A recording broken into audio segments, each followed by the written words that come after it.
Okay, so welcome to our June 23rd Best Practice webinar. We have a great presentation for you today. Just a couple of housekeeping things. I have muted you, but if for some reason that didn't work, I would ask that you mute yourself during the presentation because, you know, again, we're living in a virtual world now and we want to be respectful of our peers and such. So if you have a question, you're obviously welcome to unmute yourself. You're also welcome to use the chat box at any time. So please consider that as we go forward with our presentation today. And at this point, I will introduce Angie Manfredi with the State Library of Iowa. She has a fantastic presentation for us here, and I'll turn it over to her. So thank you, Angie. Thank you so much, Crystal. Are we good? The sound is good? I'm always checking. Yeah, I think the sound is good. Okay. Hi, everyone. Thank you, Crystal, and thank you to everyone for having me today. I was so excited when I got this email. So I'm here today. I'm going to tell you a little bit about public libraries in Iowa, and I hope that part of what this will do will give you some ideas to look at collaboration with them now and also in the upcoming months. And I'm going to give you a little background on the State Library, which is where I work, and what the State Library does, and what the state of libraries in Iowa is, because I think that's the kind of thing that a lot of people are like, I am aware of that. And I hope that today the goal is that you learn something new that you had never thought of about libraries before, and also you think about ways that you can partner with your libraries as 21st century learning hubs. I know that's a huge issue with you guys, a huge goal for you, and it is for libraries as well, public libraries especially. So this is my Summer Libraries and You, and I'm going to start by telling you a little bit about myself. So as Crystal mentioned, I am Angie Manfredi. My position at the State Library of Iowa is I am the Youth Services Consultant. So as I'll tell you a little bit more about the State Library was formed by an act of the Iowa legislature, and it condensed a bunch of separate library districts into one statewide organization. And it also created library districts for Iowa. It split Iowa up into 6 library districts. So we'll talk a little bit more about that. And every district has their own consultant, but there's also people who are like me. We have a continuing education consultant, we have a person who helps with the long range planning, and we have me. I help with all things youth services. So this is my contact information. And Crystal mentioned this to me, and I think you guys might be used to this, which is that when this is over, you will get a copy of this slide deck. It will be posted on the website. So anytime you see something like my email, and I've linked to a couple news stories or to a couple sites, anytime you see something like that, it's a live link. So when you are viewing it as a PDF, you'll be able to visit those, but also at any time, feel free to write this down and send me an email during the course of this if you would like. So that's a little bit about me, a little bit more about me and the State Library. What that means is in the before times, you remember the before time when you would go to a store and touch things on the shelf, or when you weren't afraid to open doors. You remember the before. In the before time, a big part of my job, besides consulting, was traveling around Iowa to visit Iowa's libraries.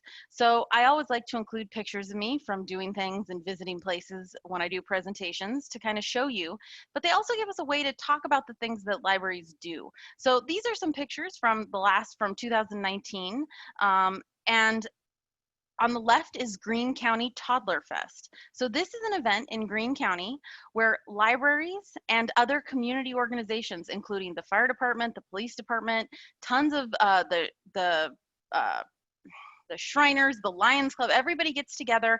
They're small towns, they're small libraries. We're talking libraries in towns that are 500, 400 people, but they have this huge day-long experience that's for kids 0 to 6 years old and their families. And they do things like partners set up and run sensory experience booths. All attendees get a free book. The fire department fits car seats in cars for free. It's a huge event, and also it's a real celebration. It lets these smaller libraries have a day where they can collaborate together. Last year I went, I had a great time. That's me posing with Spot. He was the creature of the day. On the right is the Manchester Public Library's Pop Culture and Creativity Fest, which is something you might not be aware that a lot of public libraries do, regardless of size. Manchester's in a town, for those of you that are not familiar, that's like about 5,000 people. And every year they have a pop culture fandom Comic-Con at their library. This is me holding Thor's hammer because obviously I'm worthy. But it's a whole day long thing and it's for all ages. They had things about Harry Potter and Stranger Things, and a local college group came and taught improv classes. They watched movies, they made crafts, they had food, they had hundreds of people there at the library. And it was tons of people came from around Manchester area to come to this event. So these are some of the things that I think when you think about public libraries, it's not just that, oh, I know they don't shush people anymore, but one of the things I really want to get across to you today is how much they become community hubs and how much we are looking at all times, especially with youth services, we are looking to partner with people who already provide those services. We want to add you as one of the spokes in the hub. We want you to come to the Greene County Toddler Fest and do a booth to talk about your organization. We want you to participate in the Manchester Public Library Pop Culture and Creativity Fest so you can connect with tweens. So that's one of the real things we want to talk about today, and in summer especially. So a little bit more about the State Library and me.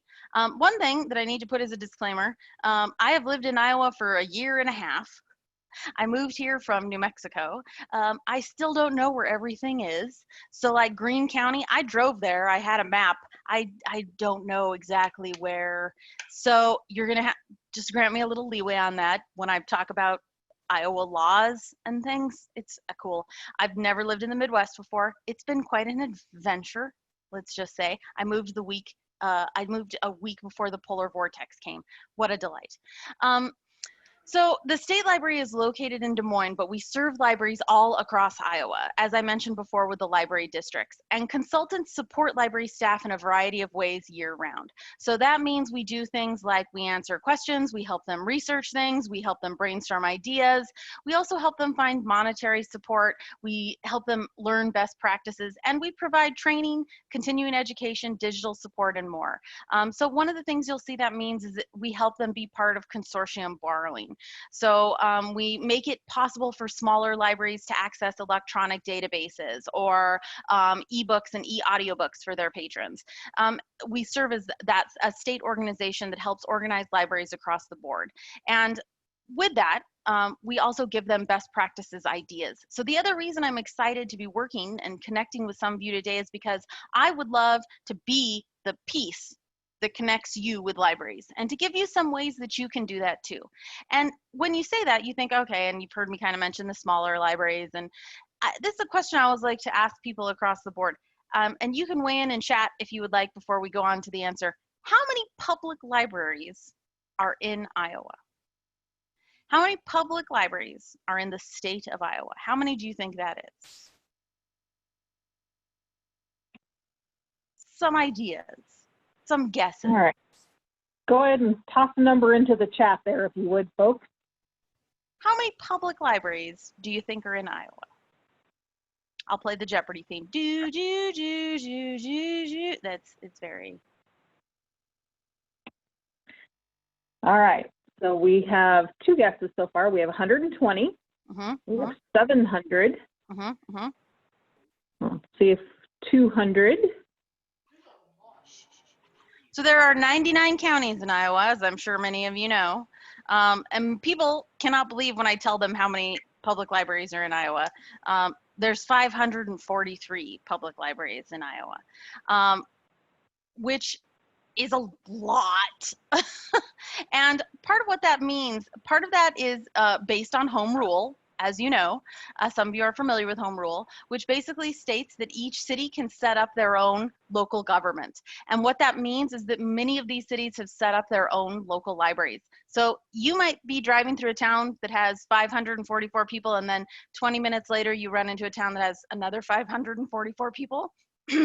And what we found in other states is these 2 towns might be together in a library system. But in Iowa, they're individual libraries. So the State Library, as you can see, it has our hands full, connecting with 543 public libraries. And we sort them. So this is another graphic I find really helps people kind of put it all in context. Not a lot of places do this. So sometimes you talk to libraries in other states and you're like, what size are you? And they're like, I don't what. This is information pulled from the 2017-2018 Iowa Library Statistics. Again, that's a live link.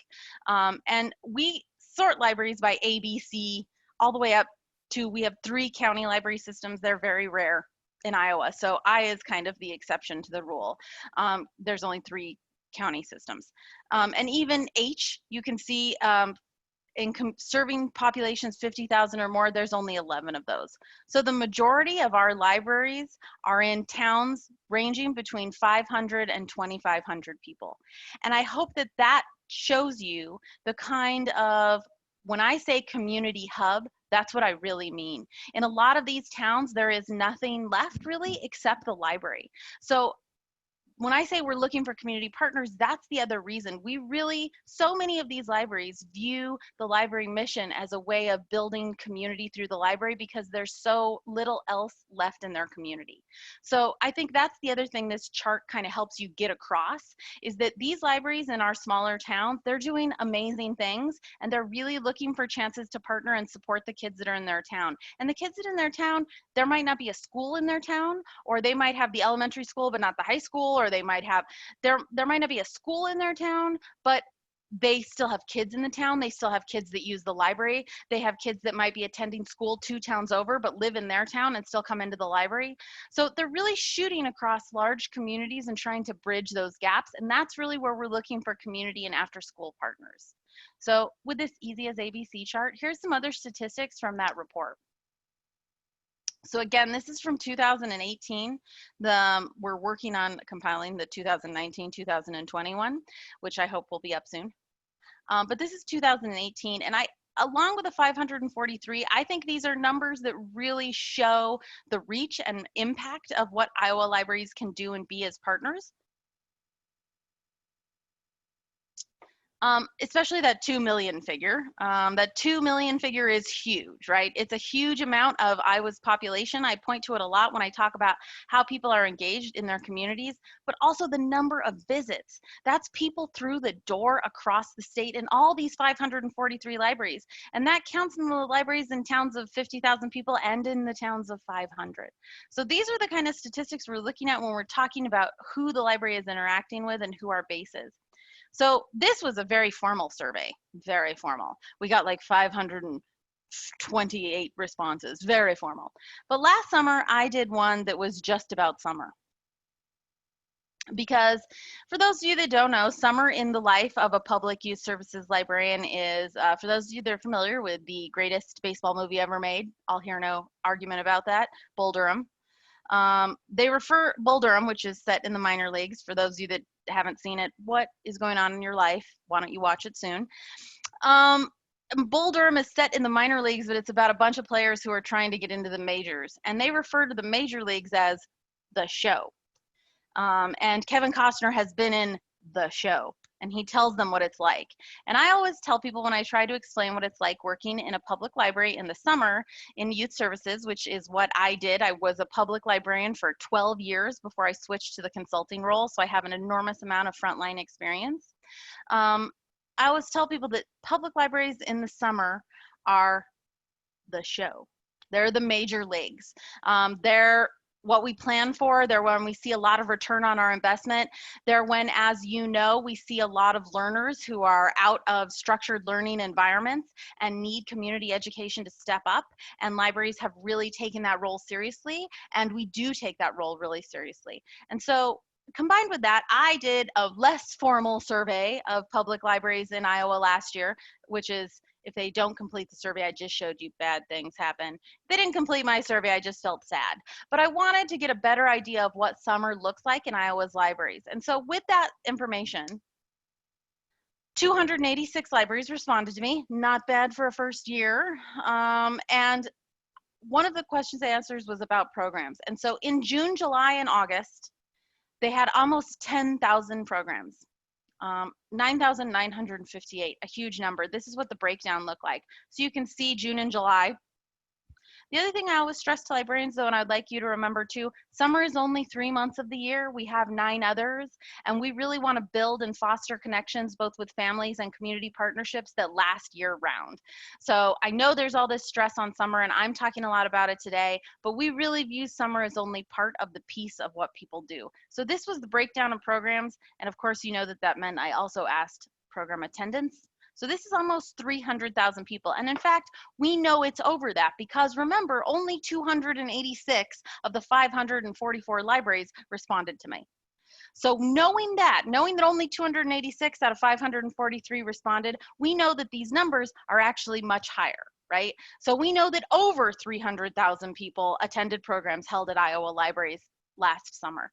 Well over, as a matter of fact, if we look at only 286 people responded. Not that I'm dissing the 286 people responding. It was great. Thank you. I love you.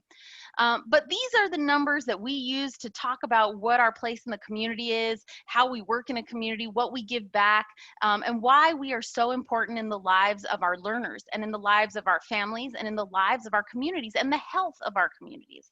So that's what summer, the show, is like. And this is also true across the board. If you went to Indiana, if you went to Wyoming, if you went to New Mexico, if you went to California, the numbers, of course, are going to be different, but they're very similar. Because in summer, this is how that's broke down, just so like that. Again, you can see June, July. A lot of libraries don't continue in August. They really focus on June and July. But one of the things, like I said, across the board, if you go to California, if you go to Kentucky, if you go to Maine, if you go to Vermont, one of the things we've really concentrated on recently is we don't call it summer reading anymore, because we want to welcome all kids. We want to welcome kids who struggle with reading. We want to welcome kids who don't really like reading. We want to welcome kids who just like to play on the computer or mess around in the makerspace or need a place to hang out and get food. A lot of libraries are summer food distribution sites, if you're unaware about that, and we would love your partnership and support in that. That's a huge thing. A lot of libraries are summer food distribution sites now more than ever. So across the board, nationwide, the goal has been to no longer talk about summer reading, but summer learning. And you'll hear libraries talk about their programs in different ways now. They call it Summer Adventure Club, Summer Dare, Summer Challenge, the bingos, so many things to move you away from you read 10 minutes, you read 20 pages, you read this. We really want to expand and embrace as many learners and as many community members as possible. And that's not just kids. We're talking about adults, we're talking about teens, we're talking about everybody, seniors, we're talking everybody across the board. We want to move from summer reading, read 2 books, get a check mark, read 2 books, get a check mark, read 20 pages, read 20 minutes. We want to move from summer reading into summer learning. And that's especially a place where we would love to have collaboration and connection with partners such as you guys, with schools, with community orgs. We want you to be partners in learning, not just reading. Although we still are really into reading, I gotta tell you, we're still big fans of reading. We just don't want to make reading the only core of what we do in the summer is. So that's a little look at what summer is like. But then came COVID. The before, the after. One of the immediate things when this started happening, it was in March. And even in March, the librarians were like, what are we gonna do about summer? Hey, do you have some solutions for summer? It happened right away. Excuse me. Here's some things I need you to know about public libraries in Iowa and public libraries in the world about COVID, and I hope that you'll take them to heart. Libraries across the world, I mean it, the world, shut down their buildings, but this is really important, and I hope that you all remember this language. They never closed. Please do not say your library closed. Staff kept working. Some places in Iowa, staff never stopped curbside pickup and delivery. Other places, they stopped but resumed. Some places, staff went home and began working immediately at home. So when we talk about this, we don't like saying libraries reopened because we were never closed. The work continued. And libraries instantly began shifting programs and services and formats. They started helping out in their communities. Even when the buildings were closed to the public, we had librarians who, especially in the small one-room libraries, would go in there and work themselves. They weeded their collections. They did things they caught up on decluttering their craft stash.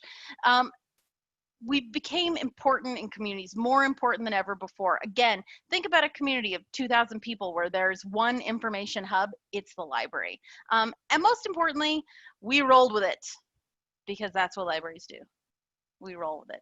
We roll with whatever it is, that's what we do. That's why we continue to remain important parts of the community. But these are gonna be hard times for libraries. We are gonna be facing, like so many people in this new world, we're going to be facing limited budgets. We're going to be facing decreasing budgets, and we need community partnerships and we need community support more than ever before. And one of the things I've told my librarians is this is true across the board. Now is the time for us to work together. Now is the time for us to think about what can I do with one town over? What can I do with 2 towns over? How can I draw a circle on a map, see who's in my circle, and make us be a hub together?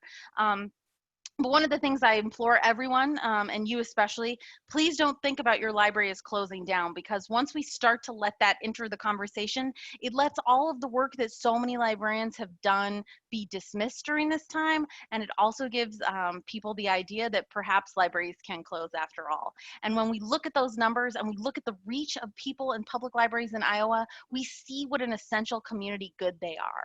So while we shifted everything, while we changed everything, while we began to reconceptualize, one of the things I want to put in context was we've already been doing this for years. That's the summer reading to summer learning switch.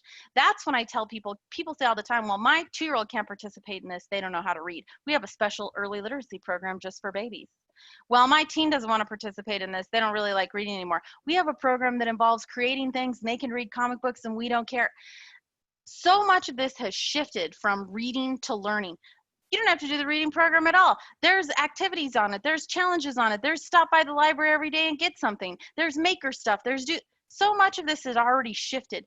That really represents the ways that libraries are dynamic, the ways we change. So when COVID happened, it was like everybody in the world. It was a shock, and it was a tragedy, and it was unspeakable trauma. Okay? But at the same time, libraries rolled with it because that's what libraries do and have been doing. So this was just the next thing to roll with. Basically, public libraries followed the things that Governor Reynolds set out. Then they are still doing that to this day, which involves reasonable social distancing measures, which means that none of them really are having public in-person programs.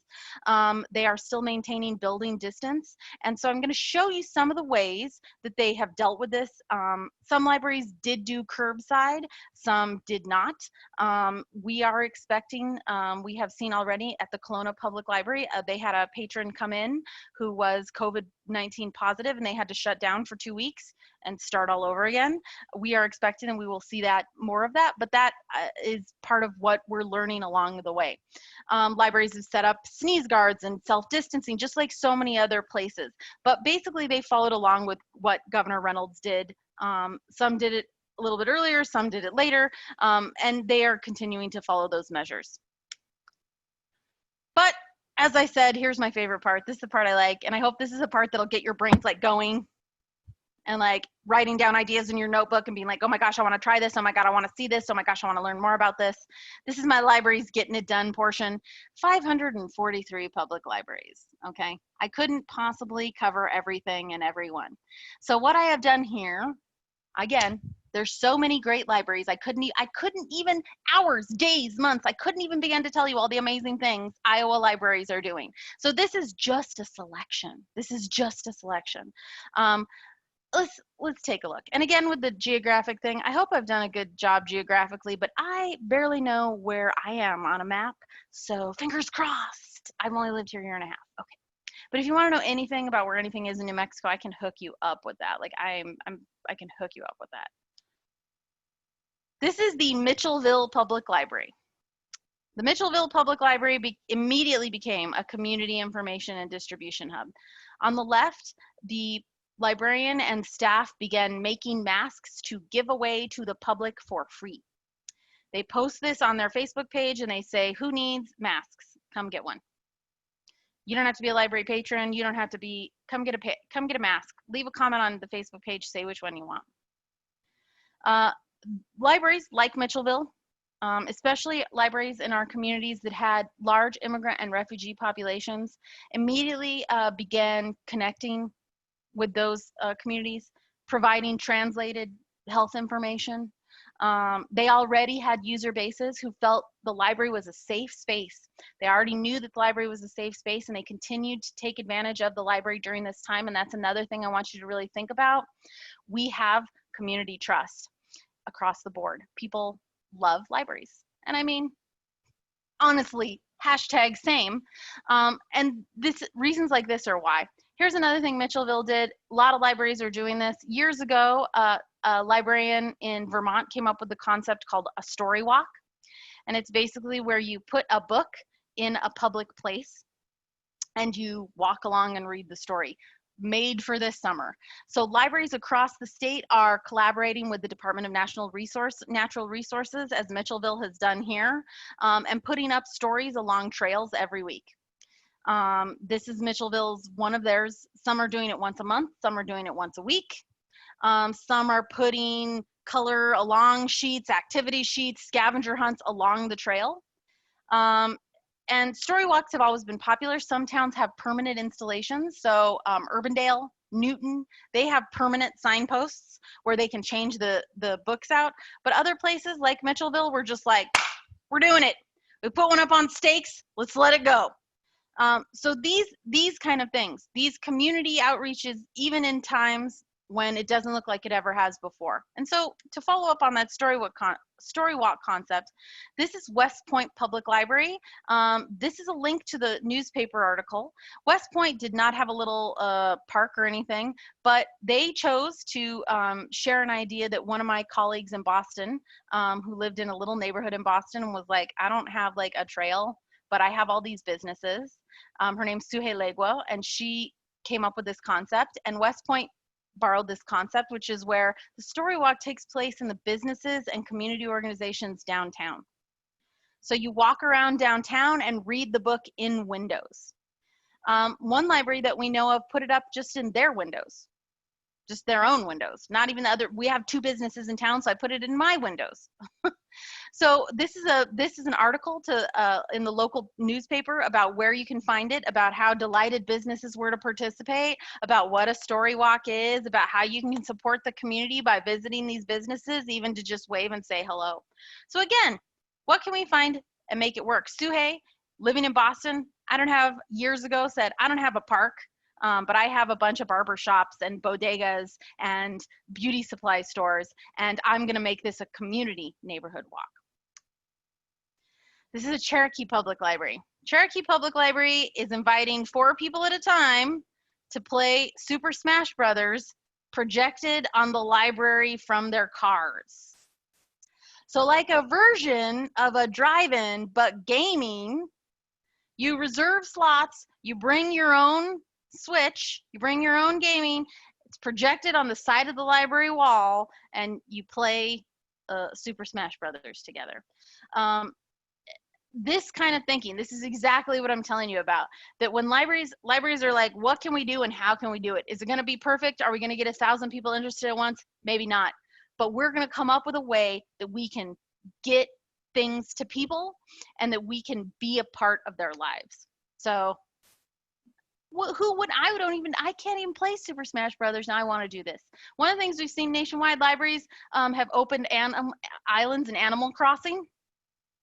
They open the Animal Crossing island so patrons can come in and sell their turnips, creating a sense of place and space even when that physical space and place is closed. Also, libraries are creating physical things. So along with the story walks, scavenger hunts, those are huge with libraries now. They're posting them on their Facebook page. They're printing them out. They're putting them in front of the library for you to pick up. Go around in a park and look for how things smell, how things scent, what you hear, what you feel. Decorating windows. This was a huge thing at the beginning. It's remained huge. Putting up I Spies in the window. Putting up in your own window putting up in your own window one thing, all hearts that are decorated, and then saying to the community, go put hearts up in your window, just like in the library window. Anything to remind patrons that the library is still a presence in their life. And this, Crystal, I think how we're going with time, I'm just going to keep going, but if that works. Yeah, we have about 30 more minutes, Angie, yeah. So thank you. Yeah. So, and this is the Kendall Young Library in Webster City. I've linked this here so you can visit it. Kendall Young did what many libraries have started to do. There's one in Carlisle now. Lots of libraries in Iowa and across the country have been inspired by this. And they painted in front of their library a giant obstacle course on the sidewalk. And it says, skip, hop, jump, walk sideways, do 20 jumping jacks, hop on one foot. Huge, huge thing painted on the ground.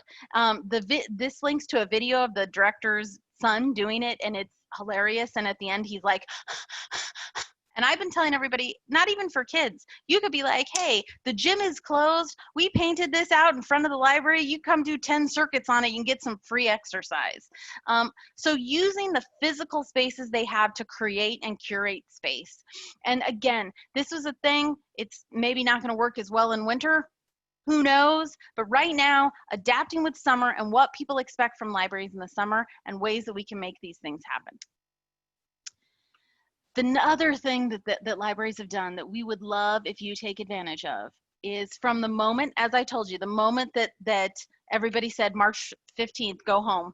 That's it. I haven't left home. Yesterday was 100 days of my husband and I self-isolating. Libraries have begun to produce an enormous amount of digital content. And what we want more than anything is we want you to share that digital content. You're going to hear me say this again. Please do not feel like you have to recreate the wheel because so much of it is being churned out right now. Here's just a couple examples. Burlington did a story time with one of their librarians who has alpacas. It's amazing. They talked about how they poop and it's great. They were there live. It's so amazing. Decorah Public Library has started doing baby time, but the librarian doesn't have a baby at her house. So she instead talks to parents and caregivers with tips about early literacy. She reviews board books. She gives them some examples of rhymes and songs and bounces to do without actually having, like saying, here's the baby. I can't do this unless I have a baby, then my baby. But talking about what are the practices that inform this kind of learning and how am I as an expert helping? I love this book. Here's a way you could share it with your baby. So expanding that. Marion has tons of stuff for all ages. Marion has a choose your own adventure story where people get the kids got to weigh in on where they wanted it to go. For adults, they have some cocktail videos, how to make a cocktail. They have tween STEM Thursdays where they do a easy STEM experiment geared at tweens every week. Erickson Public Library, their story time, many of us found this. Their librarian, his cat came in during the first story time, and after that, it was like the cat's going to be in every one of these. The cat's going to be part of the story. We're going to talk about the cat. We're going to talk about being at home. So much digital content that's so different than just somebody being like, Ben George was the monkey. He's real curious. Oh, curious George. So much digital content that is also helping kids and families and parents and caregivers and feel we're all in this together. We're all experiencing something, and let us share the expertise we have with you in these ways. And also let us give you something we wouldn't ever get to do. I would never get to take Burlington Public Library would never get to take 45 kids to an alpaca story time out on a farm and the permissions and the transportations and can't do that, but now we can all watch it on video. Now that's a program we can all share. So much digital content that's really expanded offerings, and our number one thing, we want you to share it. We want you to talk about it, and we want you to use it so you don't have to make your own. Much like Cherokee, creating digital spaces, curating digital spaces to recreate the physical spaces. So this is Ames Public Library, which has one of the best teen librarians. Her name's Tanvi Rastogi. She's one of the best teen librarians in the country, and she just happens to be in Ames Iowa. But she had a really thriving, busy, accepting, nationally known, really warm physical space for the teens. Well, now that's shut down. So her and her coworkers spent a month trying to recreate that space, getting it all set up, creating bots, making channels, making it, are we going to discuss, working with the teen advisory board, working with their coworkers, coming up with rules, coming up with channels, coming up with topics to create a Discord space, to recreate that space digitally for teens. You have to live in Ames, you have to be invited. The randos can't just come in. You get an email invitation, and they've watched movies together, they had a program together, they just chat about like Harry Potter. There's a whole thread that's all about like what house would you be in, but there's also a thread about like, I want to start a social justice book club because racism is wrong. So libraries are really working on ways they can recreate that digital space, physical space in a digital area. And so from Ames, we also see the number one thing we're seeing our libraries do this summer, because we can't have people in our spaces, and because we know that people feel uncomfortable with that, is creating grab and go, take and makes.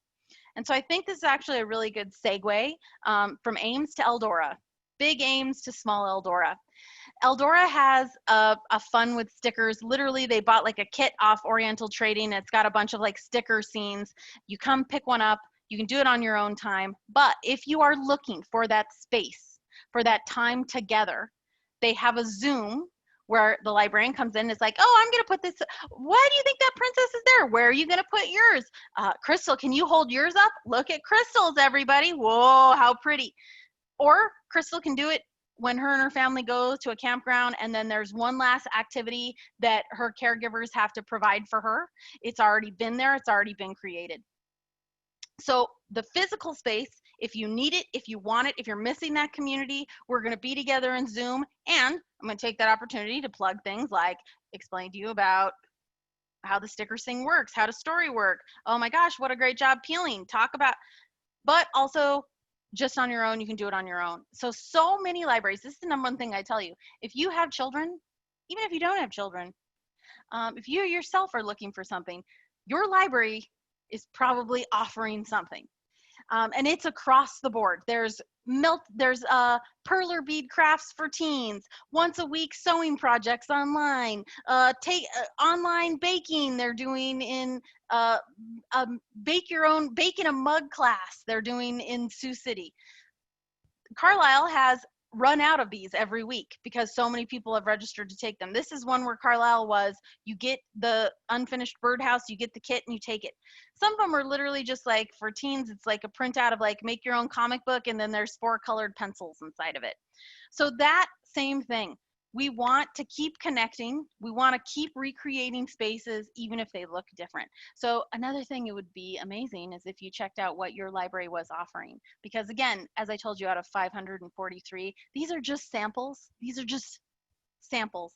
There's so much more than this, and there's so much specific stuff to where you are. A lot of libraries will do things like you take the take and make, and then they've recorded a tutorial on YouTube that you can watch anytime for you to do it. I don't remember how you sew this together. I don't remember how these pieces go together. Here's the YouTube video. Congratulations. So check into it. But don't worry. As I mentioned, we still like reading. However, this is a great example of what we're talking about when we talk about what is transitioning from a summer reading program to a summer learning program. This is a sample from Garner Public Library. And Garner Public Library is literally giving them a pack full of games, how to do hopscotch. Here's some drawing prompts. Here's an experiment. They're giving them a whole pack, and in the pack is the log. And you can see on here that it is not the kind of log that you might think of that says read 10 minutes, read 5 minutes, read 30 pages, read 2 books, play outside, complete one of the doodles included, make a snack with an adult, choose a challenge, complete another doodle, read a book before bed. We don't care what the book is. We don't care how long it is. We don't care how many pages you read. Just read something. Reread your favorite story. Count the clouds. All of these things, do something nice for someone. This is the reading to learning transition. And across the board, there is still so much we want to be making, doing, going, learning. Some libraries are doing all print versions. Some libraries, even small towns, have signed up with programs where there's apps that you can download the app on your phone and read on your phone. Oh my gosh, you can download the app and record your minutes. If that doesn't work for you, call the library, we'll print out a log for you. Huge libraries are doing that. Small libraries are doing that. So we are definitely still trying to make those connections. We're just expanding what those connections can look like. In Decorah, they printed it in the local paper. They paid for ad space and they printed the log in the local paper. So you didn't have to worry about getting it. You didn't have to worry about, it was in the paper. Some small towns, some medium-sized towns have contacted their utility departments and they're sending them out with utility bills on the back side of a utility bill. Okay. Everything, again, we're going to roll with it. We're going to be inventive. We're going to be creative. We're going to find ways to connect.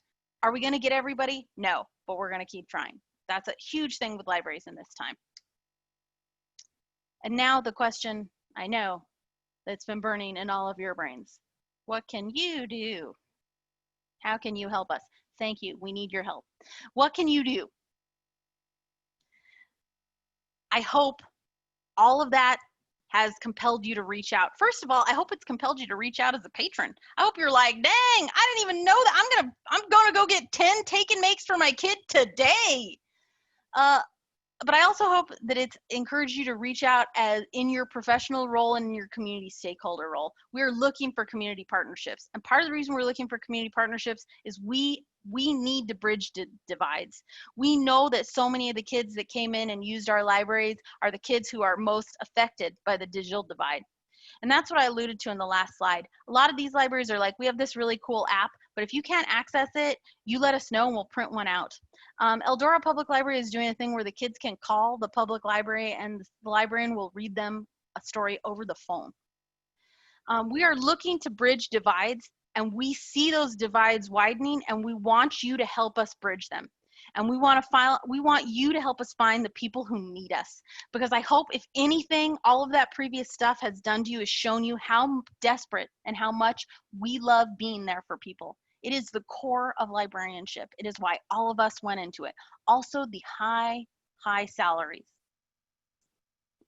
That's not true, that's false. We want to find new people and we want you to tell us who needs us.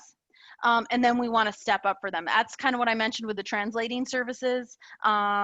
That was a real thing before the governor's press conferences started being translated into Spanish. Some libraries were providing that service, like call us and we'll tell you what the news conference said. We want to find new people who need us and new ways we can step into being there for them. And find your local library or libraries, see what they're offering and see what that fits. I will also say, I'll talk about this a little bit more. We did a huge series of conversations. We called them the crisis response conversations. They were weekly state library webinars. And the state library has a ton of webinars. I do one once a month, but there's tons of other ones that are about reopening, ones that are about all of this. So especially if you're looking for more continuing education, we have a whole subsite on continuing education. And the crisis response conversations, one of them we did was about serving immigrant communities in the time of the pandemic. And it was tons of libraries from across the state who have immigrant populations coming together, talking about ways they serve their immigrant populations. So those kind of things, I think, those divides, we see them and we want your help bridging them. This is what I tell the libraries about working with you. I swear it, you can see the recordings. When I'm like, if you call somebody at the food bank and they don't call you back 20 seconds later, calm down. Everybody's busy. We're having a pandemic. It might take some time. As I've mentioned about the show, this is libraries, even with the changing, this is still libraries' busy time. It might take some time. Things are a little wild right now, but we will get back to you. We do want to hear from you. Feel free to come with some ideas. I hope that I have given you a picture of what libraries do. I hope this has prompted you to look into more information. So come with some own ideas and say, hey, I was wondering if we could partner with you on. And this is the thing I repeat to my libraries over and over again about working and living in COVID times. This is a marathon, not a sprint. I told them on March 15th when we closed, This is not going to be over on April 15th. This is not going to be over on November 15th. This is not how that works. This is a marathon and not a sprint. So if they don't contact you right this second, try again in a month, send them an email. Please just don't forget us. Put us on your list and say, hey, I'm going to follow back up when we're back in school. I'm going to follow back up when I've made some more community connections. Remember us. We will never forget you. We will be the most loyal and devoted. We make the Mafia look like an amateur organization in our dedication. As an Italian American, I can say that. Here are some delightful resources for you as we come to the end of our time together. The State Library, this is a link to the State Library's website. I would love all of you to take advantage of the State Library's resources. First, I've said to you like a million times, find your library, find your library. And you're like, how much? There's 544 of them. We have created the Iowa Library Directory. The Iowa Library Directory has, you can search by name, you can search by county, you can search by town. This is a link to all of our libraries. They have contact information, they have hours posted. Hours may have changed because of COVID. They have links to their websites, they have who is the children's librarian, who is the teen librarian. So use the Iowa Library Directory, find out who is near you and who you can contact at that library, and then go from there to their website. Some of you might not be familiar with Bridges. Bridges is, I mentioned this at the beginning of the webinar, that one of the things the State Library does is allow libraries to participate in consortiums. And this is our ebook and e-audiobook consortium, which means that libraries, even in towns of 544 people, get to be able to offer electronic resources to their patrons. Especially now when access to physical materials can be difficult, especially for whatever patron age base you're working with, letting them know that there's this electronic version. Again, digital divides, I understand not everybody has Wi-Fi, I understand not everybody has devices. But letting them know that this is something that's open to them. You don't have to be in Des Moines Public Library to get ebooks. I think that's a not well enough known thing. And it's one of the State Library's goals of promoting and bridging that literacy and access to material gap. And so is the Iowa Center for the Book. The Iowa Center for the Book is a project of the State Library of Iowa. Most states have a version of it, and it is dedicated to promoting literacy throughout Iowa. We have a variety of programs. There are super great resources for people who work with schools and people who work with kids in educational settings. One of the things that the Iowa Center for the Books has that's amazing, it's a list of Iowa authors. So people that you might contact for doing author visits or events, or just finding out who writes and lives in Iowa. But there's tons of other programs as well. Traveling Exhibit of the Book isn't traveling so much right now because of COVID, but still has a lot of resources. So that's another project that I think is really useful. And I would also encourage you, I mentioned the 6 library districts. Boop, boop, boop, boop, boop. It's literally like Iowa, imagine it's a box, 1, 2, 3, 4, 5, 6. If all this is overwhelming, you should find out who the district consultant for where you're located is, and contact them and say, hello, Jay Peterson is the name of one. It sounds like I made that up, but I didn't. It really is his name. Hello, Jay Peterson. My name is blank, and I work with blank, and I'm looking for libraries who might be interested in blank. Can you suggest some that are in your district? Because the district consultants, like I am very familiar with youth services people, the district consultants are very familiar with their directors, with the size of their library, with the buildings, the capacities, and they might say to you, oh my gosh, I think that the West Bend Public Library would be a great person for you to reach out to. Similarly, you can contact me and say, I'm blank and I work with blank and I have some questions about blank. Can you suggest? Can you give me some leads? I don't know everybody. As I mentioned, I've only worked here a year and a half, but I'm working on it. I'm trying. The district consultants have all been here much longer than me, and they know everybody and have been everywhere. I've also, again, my travels have been curtailed because of COVID, but I managed to make it to over 60 libraries in 1 year. Not too bad. But also just please explore the other things the State Library has. I alluded to the continuing education webinars.